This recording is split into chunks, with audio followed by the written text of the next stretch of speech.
we're here. We're gonna talk to a lender today. We have Brad Howard with us. We have lots of lenders that we work with on a regular basis. But I don't know about you ladies, but if I have something going on, people are always like, "Have you called Brad?"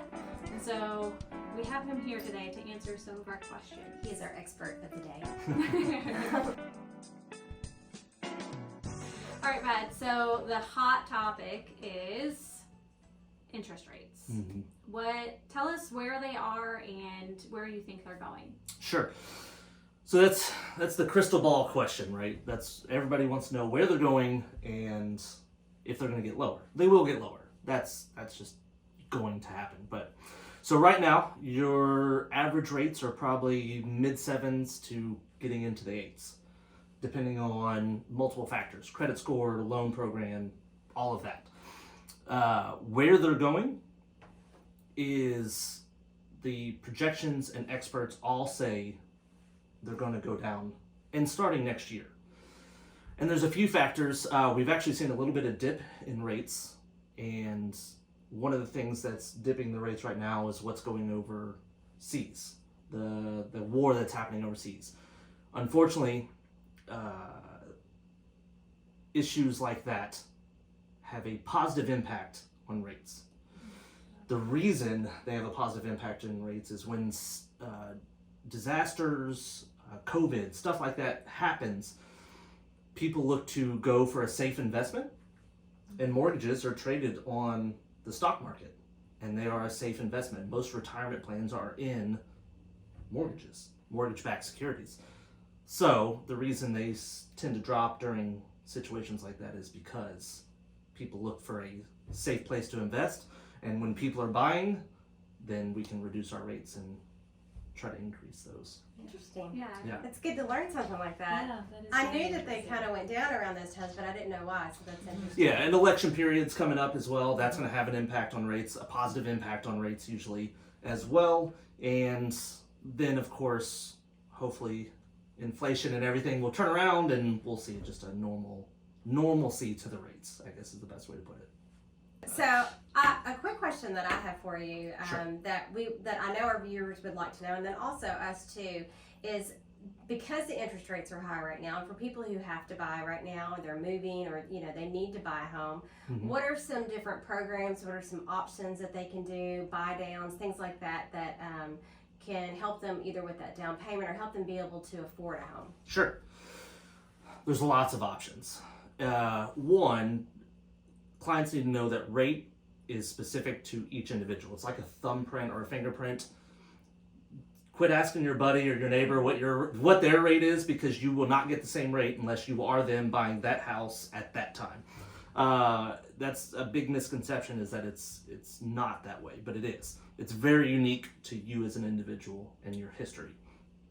In order to get the rates low, there are multiple options. There's different loan programs that offer great rates, and of course, buy downs, like you said. So we'll start with the loan programs. With first-time home buyers especially, and if you are under a certain income threshold, you actually get waivers on a lot of rate bumps. So rates are cost basis is the best way to explain it. A stupid thing I used to say after COVID and kind of during these times is that the rate hasn't changed since COVID. The cost of the rate has changed. You can still get a 3% rate today. It just cost you a lot more today than it did 2 years ago. 2 years ago, it may not have cost you anything. Now it's going to cost you tens of thousands of dollars if you want that rate. So, and again, it's specific to each individual, but you can choose your own rate, and a lot of people don't know that. You can say, hey, I don't want a rate higher than X. If you want a 6.5 rate, we'll give it to you. But again, you're going to have to buy that rate, and what that means is essentially you're paying a premium up front for a better rate. Now, the opposite of that is we can get a higher rate for you and actually pay you to take a higher rate. So what a lot of times we'll do, if somebody's short on funds and we have no other options to get money in to close a loan, we'll look at bumping up the rate to see if we can pay them some of that closing cost to get us to the closing Oh, table. wow. That's interesting because Yes. I didn't even know you could do that. Like I didn't. And Mhm. can you tack that buy down rate onto your loan amount? Do people do that, or is that possible? So what happens when you buy it down, it just gets added to your closing cost. Okay. So the money you have to bring to closing is increased if you want to buy it down. And so a lot of times we'll ask the sellers. The 2-1 buy down was a big product there for a while and still has some buzz. Mm-hmm. The 2-1 buy down is a little different than buying down your rate permanently. So we'll back up to that one in a Okay. bit. But so it's added onto your closing cost, and then you can ask for the seller to pay for it, Okay. or you're gonna have to pay for it. Okay. One or the other. You can't roll that into a loan. Okay. It has to be paid at closing Okay. out of That's pocket. good to know. The 2-1 buy down was another big thing, and still available out there. You're not necessarily buying down the rate. The seller is actually paying the difference in the interest, essentially. So the 2-1 buy down, you get a 2% reduction in rate on the first year, 1% reduction on the next year, and then it goes to whatever the normalized rate was at the So time. it's kind of like an arm in a way, except it's paid by the seller. Is that kind of? Right, yeah. So it's almost just a reverse arm. Mhm. I guess, well, not really. So yeah, so let's say today's rate is 8. So your first year will be 6, and you'll pay that rate. The next year will be 7, and then the final year will be 8. So is it temporary just to see what the interest rates do in the future? Or is it just something to help them buy now? Is that kind of where? So it has no effect on your ability to buy, because we will approve somebody at the highest interest rate. So that's what a lot of misconceived notions were about the 2-1 buy down, is that would help you get into a bigger home sooner. Well, no, because we're going to look at that 8% rate and qualify you on that. It was just a way to help maybe ease that sticker shock of the rate increases that happened and how quickly they happened. And that program's been around for 10 to 20 years. I mean, it's been around forever. It just kind of resurged when everybody was like, They're not. these rates Do are you too think high. People will be refinancing though. Do you think Yes. that's when that happens after that 2-1? Yeah, so the 2-1 buy down, the goal is to refinance before or at the time that rate gets to that 8% rate or whatever it may be. So you can do it before. You that can do it happens? before. You can do it anytime. Anytime. Okay. Usually the rule of thumb is you have to wait 6 months to refinance after you purchase a home, and that just gives Fannie Mae and us time to audit the loan to make sure we didn't miss anything. Okay. But yes, you can refinance as soon as possible. Of course, Okay. may not make sense right now, but yes, you can. Okay. So that looks like that will be happening. Hopefully.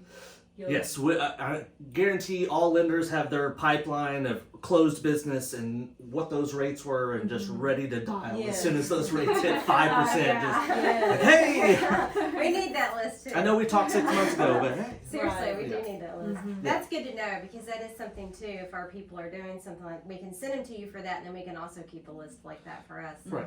I guess the other question, you said there's lots of different programs or things Yes. out there for people, but like maybe what is your most popular thing for somebody buying, the most popular program besides the ones that you just talked about that someone can do? Sure. One big program is our local state program here. It's Kentucky Housing.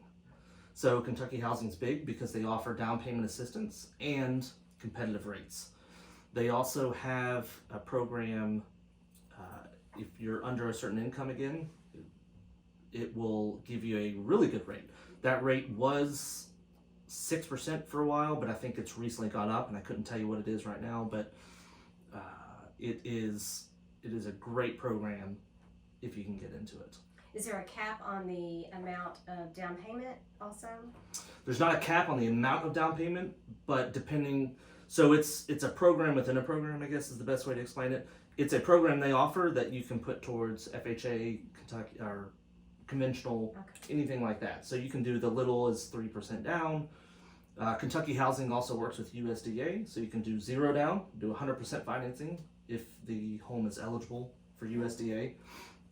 So yeah, that's probably one of the most popular products right now, just because of the down payment assistance that they offer. And is that for like first time home buyers or? It's first time or repeat home or- buyers. Okay, So it's income based. So you have to be below a certain income threshold to qualify to get into that. Does that go by county also? Like, Yes. okay.